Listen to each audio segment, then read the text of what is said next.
எந்த ஒரு விமர்சனத்துக்குமே நம்ம பதில் சொல்லவே இல்லை. சொல்லியிருந்தால் கொஞ்சம் நல்லா இருக்கும். கூட்டணி இல்லாம தனித்து களம் இறங்கணும் தேர்தல் அப்படிங்கிற அது எந்த அளவுக்கு சாத்தியம்? இப்படி ஒரு நிலை வரும்போது கூட்டணி தான் என்றல்ல. நீங்க அவரை உதயசூரியன் சின்னத்துல போட்டியிட அழுத்தம் கொடுத்தாங்க. எனக்கு வயசாயிட்டது, நான் கொஞ்ச நாள்ல நான் ஒப்படைச்சிட்டு நான் போறேன், ஊர் விவசாயம் பார்க்க போறேன்னு சொன்னார் அவரு. வாக்குகள் உங்களுக்கு சிதறிடுச்சு அந்த மாதிரி அப்படின்னு பாக்குறீங்களா? இப்போ மோடி 12 வருஷம் அசைக்க முடியாத பிரதமராக தான் 3 முறை தொடர்ந்து வச்சுட்டு இருந்தார். அவரே இந்த போராட்டத்தில் ஜென்சி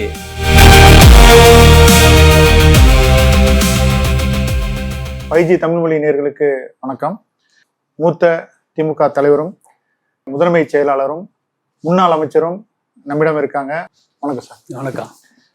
முதல்ல என்னுடைய வாழ்த்துக்களை தெரிவித்துக் கொள்கிறேன். இன்னைக்கு சொந்தமாக ஒரு நிறுவனத்தை தொடங்கி வைத்திருக்கிறீர்கள்.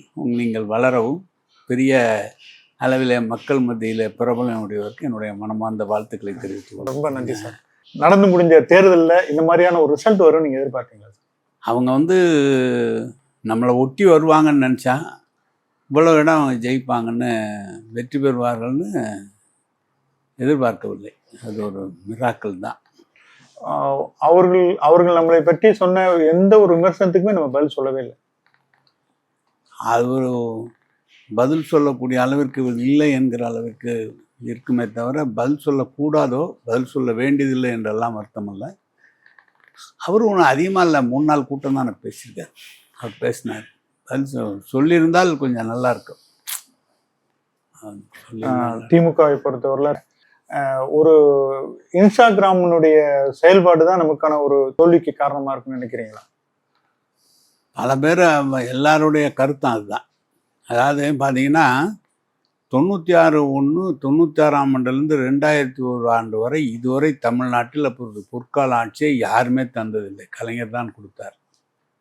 இப்போது நம்முடைய முதலமைச்சர் இந்த 5 ஆண்டு காலத்தில் அதை தாண்டி நிறைய திட்டங்கள், புது புது திட்டங்கள் மக்களுக்கு கொண்டு வந்து சேர்த்தார். சிறந்த முதலமைச்சராக, நல்ல ஆளுமை மிக்க முதலமைச்சராக நம்முடைய தளபதி அவர்கள் இருந்தது மறுக்க முடியாத உண்மை. கலைஞருக்கு அவ்வளவு நல்ல திட்டங்கள் சொன்ன போதும் ஒரு தோல்வியடைந்தோ, அது மாதிரி இன்றைக்கு மக்கள் இது என்னமோ புதிதாக வேண்டும் என்று வந்திருக்கிறார்களா என்று தெரியவில்லை. எனவே மக்களுடைய எண்ண ஓட்டங்கள் எப்படி, ஒருவேளை இதை விட அதிகமாக எதிர்பார்க்கிறார்களோ என்ன என்று தெரியவில்லை. ஆனால் நாங்கள் கேள்விப்பட்ட வகையில், நாங்கள் பார்த்த வகையில் வாக்களித்து விட்டோம், அவர் சிறப்பாக செயல்படுவார் என்ற எண்ணம் இல்லாமல் ஓரளவுக்கு வாக்களித்தவர்களுக்கு ஒரு ஏமாற்றுகிற ஒரு 40 நாள் 50 நாட்களுக்குள்ளாகவே ஒரு ஏமாற்றுகிற இடமாக தான் இருக்கிறதே தவிர வேறொன்றும் சொல்வதற்கு இல்லை. ஒரு 60 நாளில் நாங்கள் லஞ்சத்தெல்லாம் ஒழிச்சிட்டோம்னு சொல்லி மாறுதட்டுறாங்க. அதாவது லஞ்சமில்லாத அரசாங்கங்கள் என்று அவர்கள் சொல்கிறாரே தவிர அப்படி இல்லை. அது போக போக தான் தெரியும். உங்கள்கிட்ட ஒரு எம்பி, அங்கே டிவிக்கிற ஒரு எம்பி, ராகுல் காந்தி பிரதமரமாகணும்னு கோரிக்கை வச்சது முன்னாள் முதலமைச்சர். ஸோ அவங்களுடைய ராஜதந்திரத்தை எப்படி பார்க்குறீங்க? துரோகம், பச்சை துரோகம். அது காங்கிரஸுக்கே கை வந்த கலை. இந்தியாவில் சோனியா காந்தி பிரதமர் என்று சொன்னது கலைஞர் சொன்னார். அப்போது சோனியா வந்துவிடக்கூடாது என்று செய்தவர்கள் இருக்கிறார்கள். அதனால்தான் மன்மோகன் சிங் அவர்களை சோனியா அவர்கள் முன்மொழிந்தார்கள். ராகுல் காந்தி பிரதமர் வேட்பாளர் என்று சொன்ன ஒரே தலைவர் நம்முடைய முதலமைச்சர் தளபதி அவர்கள் தான் இந்தியாவிலே.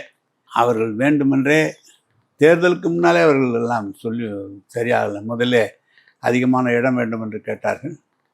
அதிகமான இடங்கள் என்று பேச்சுவார்த்தையில் நீண்ட காலம் இழுக்கப்பட்டது. கடைசியாக ஒப்புக்கொள்ளப்பட்டு இடங்கள் ஒதுக்கப்பட்டதில் அவர்கள் இந்தந்த இடம்தான் வேண்டும் என்று கேட்டெல்லாம் செய்தார்கள். வெற்றி பெற்றது 4-5 பேர் வெற்றி பெற்றிருந்தாலும் கூட முதல் ஆளாக போய் அந்த இடத்திலே சேர்ந்தார். அது அவர்கள் நீண்ட காலம் எதிர்பார்த்து போக வேண்டும் என்று செய்திருக்கிறார்கள். அப்படி அவர்களுக்கு காங்கிரஸ் கேட்குற அளவுக்கு, செய்கிற அளவுக்கு அவர்களுக்கு பலம் இருக்கிறதா என்றால் பலம் இல்லை. ஆனால் அவர்கள் தங்கள் ஒரு பெரிய 100 ஆண்டு காலம் ஆன கட்சி அல்லவா, அதனால் பெரியதாக நினைக்கிறார்கள். அது அவர்கள் நமக்கு செஞ்சது பச்சை துரோகத்திலையும் துரோகம், பச்சை துரோகம். திமுகக்குள்ளேயே ஒரு ஒரு கருத்து நிலவிட்டு இருக்கு, கூட்டணி இல்லாம தனித்து களம் இறங்கணும் தேர்தலில் அப்படிங்கிற ஒரு, அது எந்த அளவுக்கு சாத்தியம்? இல்லை, தலைவர் அது கழக தலைவர்கள் இருக்கிற முடிவு, அந்தந்த சந்தர்ப்ப சூழ்நிலையை பொறுத்து. நீங்கள் பார்த்தீங்கன்னா 77 காங்கிரஸ் கூட்டணியோட போனாங்க, 77 தனித்தனியாக நின்னாங்க. எம்ஜிஆர் 80 காங்கிரஸ் கூட்டணி நம்மளோட இருந்தாங்க பார்லிமெண்ட்டில். சட்டமன்றத்தில் பிரச்சனை இதே மாதிரி 100 இடம்னு சொன்னாங்க. அப்புறம் 84 இந்திரா காந்தி இறந்ததுனால அவர் எம்ஜிஆர் நோய். 86ஆம் ஆண்டு யாருமே கூட்டணியில் இல்லை. 1986 திமுக தனித்து தான் நின்னது. உள்ளாட்சியில் நிற்கிற போது 50% மேலாக அப்போது இந்திரா அரசும் அதிமுகவும் கூட்டணியிலிருந்து பலம் வாய்ந்த கூட்டணியை முறியடித்து தனியாக அன்றைக்கு 86 ஜெயிச்சது. 89 அப்படி தான் ஜெயித்தான். அப்போது ஒரு நிலை வரும்போது கூட்டணி தான் என்றல்ல, திமுக முதல்வர் முடிவெடுப்பார். எந்த தேர்தலும் சந்திப்பதற்கு திமுக சரியாக இருக்கும், எப்படியும் சந்திப்பதற்கு திமுக சரியாக இருக்கும். தொடர்ந்து தினமும் வைகோ ஒரு கருத்தை சொல்லிட்டே வர்றாரு. நீங்க அவரை உதயசூரியன் சின்னத்துல போட்டியிட அழுத்தம் கொடுத்தாங்க அப்படின்னு சொல்றாரு. நீங்க அழுத்தம் கொடுத்தீங்களா? சார், வைகோவை பற்றி நான் சொல்லணும். முத இந்த கட்சி திமுகவில் யாரை எதிர்த்து கட்சி ஆரம்பித்தாரோ அவருடைய வந்து சேர்ந்தார். இவரும் பெருந்தன்மையாக அவரை கூப்பிட்டு சொன்னார், தம்பி நீங்கள் ஒன்றும் எனக்கு வயசாகிட்டுது, நான் கொஞ்ச நாளில் நான் ஒப்படைச்சிட்டு நான் போகிறேன், ஊர் விவசாயம் பார்க்க போகிறேன்னு சொன்னார் அவர். அதுக்கு பிறகு ஒரு பையன், ஒரு துரை வைகோ அவர்கள், எங்கள் அப்பா கொஞ்சம் கோவக்காரரு, நீங்கள் ஒன்றும் நினைக்காதீங்க, ஆனால் நான் ஒரு காலத்தில் எல்லாத்தையும் முடிச்சுட்டு கட்சி தனியாக நடத்துறது சிரமம், உங்களோட இணைஞ்சிக்கிறேன்னு தான் சொன்னாங்க. அப்படி சொன்னவங்க தான் இன்றைக்கி எல்லா பக்கமும் போய் கேடயமாக இருக்கிறான், ஆயுதமாக இருக்கிறான்லாம் சொல்கிறாரு. நீங்கள் பாராளுமன்ற தேர்தலில் மட்டும்தான் அவர்கள் தனி சின்னம் வேண்டும் என்று கேட்டு, அதுலேயும் பெருந்தன்மையாக தலைவர் நீங்கள் நில்லுங்க, எங்களுக்கு ஒன்றும் ஆட்சி வரலன்னு திருச்சியில் நின்னாங்க. சட்டமன்ற தேர்தல் வருகிற போது கடந்த முறை அவர்கள் உதயசூரியன் சின்னத்தில் தான் நின்றார்கள், தனிப்பட்ட நிறத்தில் நிற்கல. இந்த தடவை அவங்க சொல்கிறது அப்படி அழுத்தம் கொடுத்தாங்கன்னு இல்லை, நாங்கள் தோழமை கட்சியோட கேட்குறோம். ஐயுஎம்எல் அவங்க பெரிய மாநிலம் இந்திய அளவில் இருக்கிறதுனால அவங்க தனியாக நின்ட்டாங்க.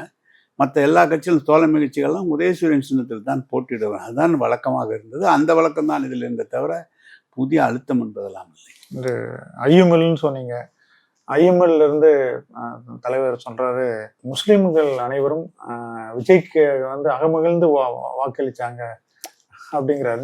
அவருக்கு அழுத்தம் அவர் போகிறது மாதிரி இல்லை. அவர் எனக்கு கேள்விப்பட்ட எந்த அளவுக்கு உண்மை இல்லை. நம்மளுக்கு மேலே மாநில அளவில் அங்கே கேரளாவில் இருக்கிற அவர் 5 மந்திரிகள் கொடுத்துருக்காங்க, அமைச்சர்கள் கொடுத்துருக்காங்க, காங்கிரஸ் அமைச்சர்கள். அங்கே இவர் தலைவராக இருக்கார், செயலாளராக இருக்கிறார். அவர் செயலாளர் கூப்பிட்டு நீங்கள் அதில் போய் ஆகணும்னு அவங்க தான் அழுத்தம் கொடுத்தாங்களே தவிர, நாங்கள் முஸ்லீம் வாக்கு என்பது பெரும்பகுதியாக நமக்கு தான் கிடைச்சிது, அதிலெல்லாம் மாற்றம். கூட்டணி கட்சியினர்களுடைய வாக்குகள் வங்கி வந்திருந்தா இந்த நிலைமை மாறி இருக்குமோ, வாக்குகள் உங்களுக்கு செதறிடுச்சு அந்த மாதிரி அப்படின்னு பார்க்குறீங்களா? அப்படி ஒன்றும் இல்லைங்க, வாக்குலாம் நல்லா இருந்தது. வாக்குலாம் கூட்டணி, எங்கள் கூட்டணி கட்சியினுடைய வாக்குகள் கம்யூனிஸ்ட்டு, முஸ்லீம் லீக் மற்றும் இருக்கிற நமது எஸ்டிபி புதுசாக வந்தார், தமிமன் சாரி வந்தார். கூட்டணி கட்சி வாக்குகள்லாம் நல்லா தான் இருந்தது. சாதாரண 72 இடம் 73 இடம் ஜெயிச்சிருக்கிறோம், 74 இடம் ஜெயிச்சிருக்கிறோம். இல்லை, நான் 38 இடம் அந்த ஆளுங்கட்சி, அதெல்லாம் ஒன்றும் இல்லை, நல்லா இருந்தது. அவங்க புதுசாக ஏதோ எதிர்பார்த்து நீங்கள் சொன்னீங்களே என்ன இன்ஸ்டாகிராமில், நீங்கள் இப்போ பார்த்தீங்கன்னா, இப்போ மோடி 12 வருஷம் அசைக்க முடியாத பிரதமராக தான் 3 முறை தொடர்ந்து வெற்றி பெற்ற முதல்வர். அவரே இந்த போராட்டத்தில் ஜென்சி அது மாதிரி ஒரு புது டெக்னாலஜியை உண்டு பண்ணுறாங்க. டெக்னாலஜி அதில் தான் நம்மளுது அடிப்பட்டது. மேலே ஸ்டேச்சுரேஷன் ஆகிட்டாங்க. நம்மளது எல்லாரும் சொல்கிறாங்க, திமுகவையோ திராவிட கழகத்தையோ எல்லாம் குறை சொல்லலாம். இடஒதுக்கீடு ஃபஸ்ட்டு, வேலை வாய்ப்பு 2, உனக்கு மனிதனாக மதிக்க வேண்டும் என்று சொல்லி கொடுத்தது, மனிதன் நீ எல்லா உரிமைகளையும் பெற வேண்டும் சொன்னது திராவிட இயக்கங்களால் தான் இந்த இயக்கம் இவ்வளவு பெரிய முன்னேற்றம் வந்தது. அது யாராலும் மறுக்க முடியாது. இன்றைக்கி வேணால் அரசியலுக்காக வேணுமானா அப்படி இப்படி பேசலாம். இன்றைக்கு இருக்கிற புதிய இளைஞர்கள் அவர்களுக்கு இந்த இடம் கிடைச்சது எப்படி, வேலை கிடைச்சது எப்படிங்கிறதெல்லாம் சிந்திக்கிறதுக்கே வழி இல்லை. அவங்கெல்லாம் உச்ச நிலைக்கு வந்துட்டாங்க. அது அரசனுடைய கடமை, நமக்கு வர வேண்டியது நம்முடைய கடமை என்று அவர் நினைக்கிறார்களே தவிர, இதற்காக போராடியவர்கள், இதுக்காக வாதாடியவர்கள், இதற்காக உழைத்தவர்களுடைய கட்சி தலைவர்களை பற்றிய அருமை எங்களை இன்னைக்கு இருக்கிற இளைஞர்களுக்கு அவ்வளோ தூரம் தெரிய வாய்ப்பில்லை. உங்களுக்கு அதெல்லாம் இப்போ இருக்கிறவங்களுக்கு தெரியலல்ல. அது ஒரு மிகப்பெரிய நமக்கு பின்னடைவு தான். அதெல்லாம் என்னைக்கு, ஏன்னா இனிமேல் அது உணரக்கூடிய அளவுக்கு இல்லை. நீங்கள் டெக்னாலஜி பார்த்தீங்கன்னா இன்ஸ்டாகிராம், சமூக வலைதளங்கள் அளவில் நீங்கள் இப்போ ஒரு மாநாடு நடத்தினா கூட ஒரு 2 லட்சம் மக்கள் 3 லட்சம் மக்களை போனோம். ஒரு செகண்ட்ல 1 கோடி பேர் உடனே. அன்னைக்கு மோடி உரையாற்றின அந்த உரை 30 கோடி மக்கள் பார்த்துருக்காங்க. 30 கோடி அப்படின்னா அதனுடைய தாக்கங்கள் அதிகம். அதான் 60 நாள் இந்த தாவேக்கா ஆட்சி எப்படி பார்க்குறீங்க? பொறுப்பேற்க வந்தோடனே ஊரில் இருக்க யாராவது 2 பேர்த்த பிடிச்சி கட்டால் அடிக்கிறது. அடித்தா அவர் பெரிய திறமையான ஆள், பயப்பட மாட்டார், அப்படி இப்படின்னு இருக்காரு. அது இயற்கை.